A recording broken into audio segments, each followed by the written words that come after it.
Hello साथीहरु नमस्कार म सन्तोष एआर टेलिकम्सबाट र यो 16 प्रो मैक्स रहेको छ है उहाँ सरले किनेको छ। नमस्कार सर। नमस्कार। नमस्कार सबैजनालाई। नमस्कार नमस्कार। कहाँदेखि आउनु भयो हजुरहरु?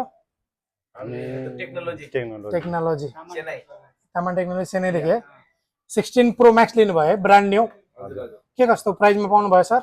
एकदम राम्रो राम्रो प्राइसमा पाउनु भयो। हजुर सबै यो फ्री गिफ्ट हो हैन? हजुर सबै फ्री गिफ्ट हो। के भन्न चाहनुहुन्छ साथीहरुलाई? तपाईहरु पनि आइदिनु होला। तपाईहरु पनि आइरहनु होला। एकदम मिलाएर दिनुहुन्छ। त्यही भन्न चाहन्छु। धन्यवाद। नेपाली पसल आइफोनको ल धन्यवाद है सपोर्ट गर्नुहुन्छ त्यसको लागि। हेर्न सक्नुहुन्छ उहाँ सरले 16 प्रो मैक्स किनेको छ र पहिला पनि किनेको थियो एउटा 16 प्रो मैक्स आज पनि किनेको। अस्ति 17 पनि किन्नु भएको थियो। अस्ति 17 पनि एउटा किनेको थियो। यदि अरु पनि किन्न चाहनुहुन्छ भने हाम्रो पसल एसकेएस कुडा जोरबार हो। हजुर जोरबार भित्र बस्नुहुन्छ भने व्हाट्सएप गर्नुला म लोकेसन पठाइदिन्छु र यो भिडियो बनाउने सबै साथीहरुलाई शेयर फलो गर्नु होला। धन्यवाद।